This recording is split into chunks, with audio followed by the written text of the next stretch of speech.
Bonjour à toi, cher spectateur. Memory de Michel Franco. C'est un film que j'attendais surtout parce que c'est Michel Franco qui le réalise. Mais au-delà de ça, pour le casting, parce que c'est vrai que Michel Franco, ça fait plusieurs années qu'il s'entoure quasiment que d'acteurs et d'actrices anglophones.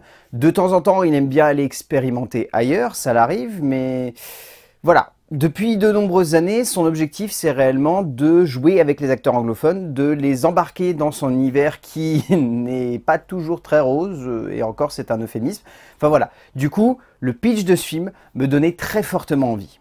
Le résumé pour faire simple, Sylvia est une aide-soignante qui semble vivre dans la peur des hommes et dans le besoin d'être seule avec sa fille. Un soir, à une soirée de retrouvailles de lycée, elle fait la rencontre un peu malgré elle de Saul. Ça fait du bien de voir un réalisateur qui a tendance à voir le monde de manière extrêmement négative, se plonger dans quelque chose d'un tout petit peu positif.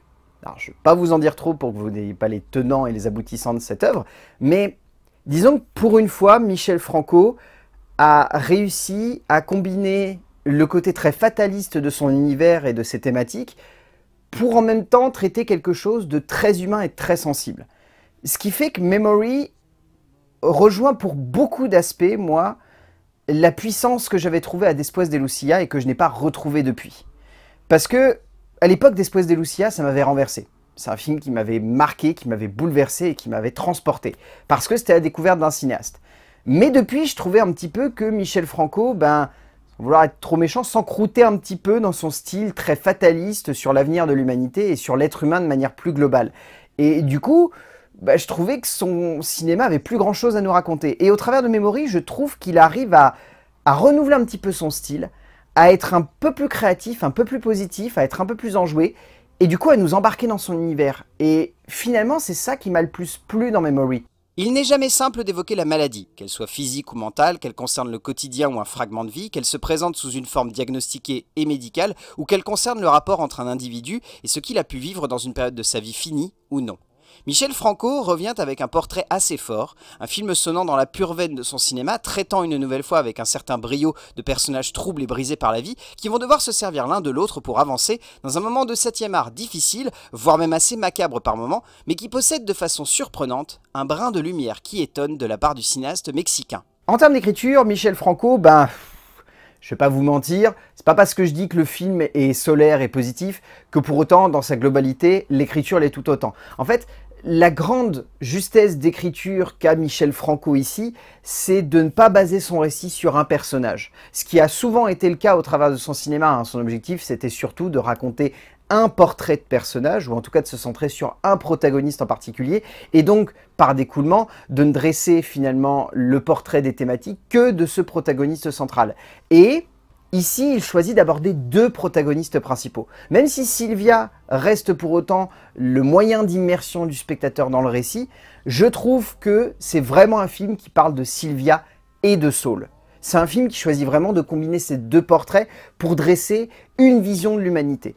Et finalement, par découlement, de parler de thématiques qui sont très sombres. Parce que, au-delà de la perte de mémoire, qui est vraiment le portrait dramatique de Saul, il y a également un autre portrait, mais que j'ai pas envie de vous révéler, qui entoure Sylvia et qui joue autour de son passé. Et le mix de ces deux portraits permet au long métrage d'avoir une portée thématique qui va au-delà de simplement parler de la maladie d'Alzheimer et de ses travers.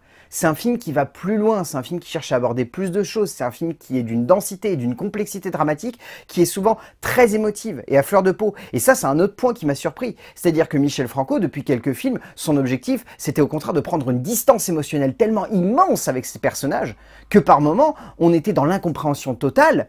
Et du coup, on savait pas ce qui se passait. Et son précédent métrage, c'est exactement ça que ça m'avait fait comme sentiment. Cette sensation de ne rien capter de ce qui se passe à l'écran, mais d'être fasciné par une ambiance. Or là, la grande justesse de Michel Franco, c'est au contraire de jouer sur une distance qui n'existe pas. On est à fleur de peau avec ses personnages, on comprend quasiment tout. Comme à son habitude, Franco convoque la dureté de la vie, voire même la cruauté du quotidien brisé d'un personnage, voire ici de deux, qui se retrouvent à partager un semblant de régularité et qui vont surtout s'attacher finalement malgré eux l'un à l'autre et devenir le meilleur traitement possible pour se relever de sa maladie.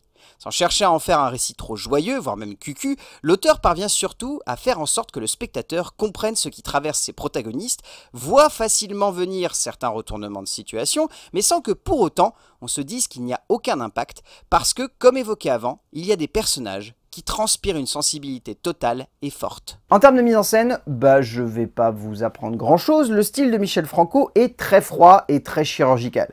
C'est-à-dire qu'il y a souvent très peu de mouvements dans les films de Michel Franco. C'est soit des plans fixes, soit des panoramiques. Et ce film ne déroge pas à la règle. L'entièreté du long métrage est fait de plans fixes et de panoramiques. Et encore les panneaux, je pense qu'il y en a 4 ou 5 dans tout le film. Le reste du temps, c'est vraiment uniquement des plans fixes qui montrent des personnages qui vont bouger dans le cadre. Et c'est assez fascinant parce que du coup, c'est là que la distance est présente. Je vous parlais de cette distance dans l'écriture qui n'est pas du tout présente et qui fait qu'on est à fleur de peau avec ces personnages. La mise en scène, elle est distante. La mise en scène prend beaucoup de recul par rapport à ces personnages. Se rapproche finalement très peu de leurs émotions et de leurs visages. Je veux dire, il n'y a aucun plan rapproché chez Michel Franco. Ça n'existe pas. Les plans resserrés, il n'en veut pas. Ça ne l'intéresse pas. L'objectif n'est jamais d'être trop proche des personnages. Et je pense que c'est parce qu'il sait ici, notamment, qu'il peut se reposer sur non seulement ses acteurs, mais également sur une écriture où il a réussi à faire en sorte que les personnages parlent d'eux-mêmes et soient très expressifs. Et donc du coup, qu'on n'ait pas besoin de se rapprocher. Il y a une scène par exemple qui se passe chez la sœur de Sylvia qui est très marquante et qui a une distance. Enfin je veux dire, c'est comme si on était assis dans un fauteuil et qu'on était le tonton qui n'avait rien compris des histoires de famille, qui regardait une scène d'engueulade de très loin.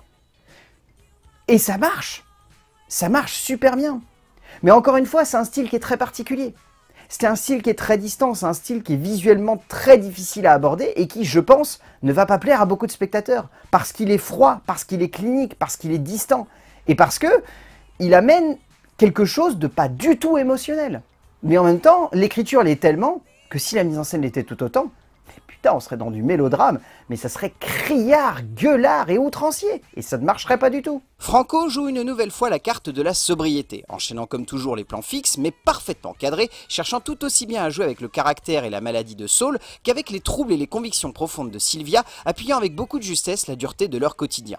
La mise en scène est froide, chirurgicale, voire même terne et assez glauque par moments, rendant banal ce qui fait partie de la vie de ces deux héros, construisant un portrait de vie où les proches, les amis, les rencontres, hormis celles des protagonistes, n'est qu'un bon moyen de se dire que si l'on fermait la porte de chez soi et que l'on restait avec celui que l'on aime, on serait peut-être plus heureux.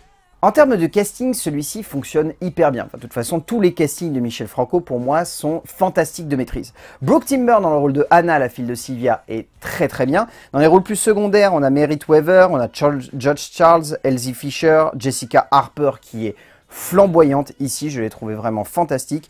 On peut citer également David Duffield, Ross Brodar, enfin là c'est des rôles plus tertiaires. Je trouve que tout le monde marche extrêmement bien. Peter Sarsgaard, immense acteur. Je comprends totalement qu'il soit reparti avec un prix du Festival de Venise parce que réellement il est bluffant et il est hallucinant du début à la fin du film.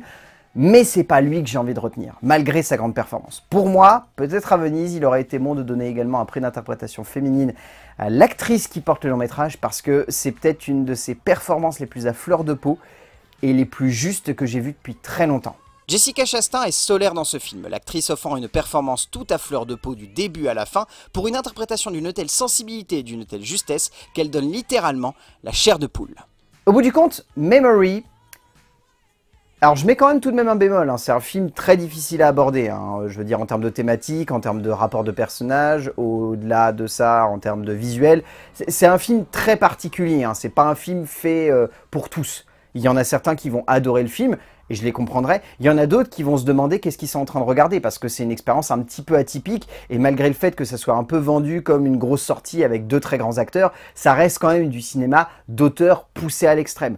Pour autant, moi, c'est ce que j'aime. C'est un cinéma, moi, qui me touche, qui me transporte, qui arrive à m'embarquer dans des rapports humains qui, je trouve, sont d'une densité et d'une complexité, mais également qui sont extrêmement forts et qui sont extrêmement émotionnels et intenses. Tout ça, ça fait qu'on se laisse embarquer dans cette histoire et qu'à la fin, Memory de Michel Franco, c'est un film que j'ai vraiment envie de vous conseiller d'aller voir.